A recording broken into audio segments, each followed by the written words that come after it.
Masterjet, please hide my identity. Share ko lang po, nakausap ko kahapon yung head teacher namin at na-story niya po sa akin na mayroong increase sa akapera po natin pero July pa po ata effectivity.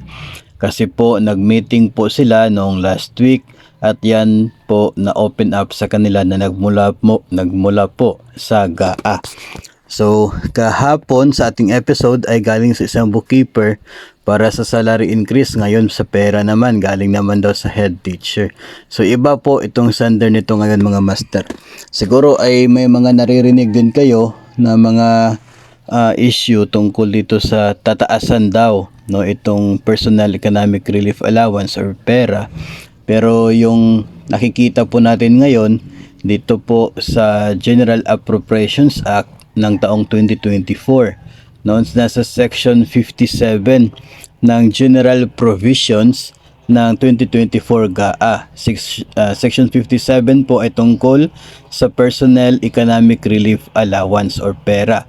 In order to supplement the salaries of government personnel, PERA in the amount of 2,000 pesos per month is granted to the following. So, nandun po yung listahan ng mga mabibigyan ng pera, kabilang po ito mga civilian at mga uniform personnel ng gobyerno.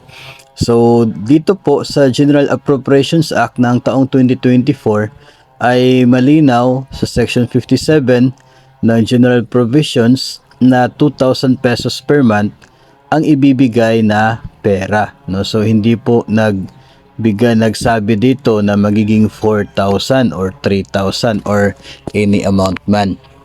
So, ganun pa rin. Katulad po na nabanggit natin sa previous episode tungkol doon sa bookkeeper, no? To see the executive order is to believe, no? Kung magkakaroon po tayo ng order na siya pong talagang pwedeng maging legal basis for an increase, then doon na po tayo talaga mag-include nito sa ating budget at lubusang maniwala, no? Sa ngayon kasi mga iba't ibang mga stories na mga naririnig po natin ay wala pa naman po talaga siyang 100% na kasiguraduhan hanggat hindi po maglalabas ng talagang legal na basihan for that increase, no? Hindi po pwede na magkaroon agad-agad ng increase na wala pong ilalabas na let's say executive order ba for that purpose or kahit yung budget circular na siya pong manggagaling sa DBM.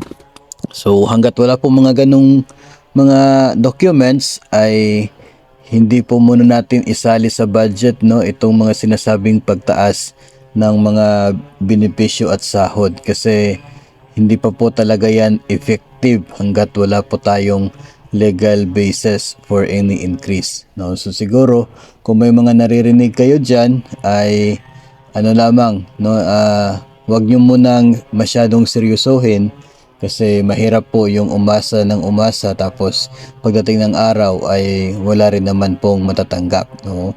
Sa ngayon ay doon lang po muna tayo mag-aabang, maghihintay ng any official document na siya po magiging basihan at siya po magiging talagang proof na magkakaroon ng pagtaas sa sahod o kaya ay sa benepisyo.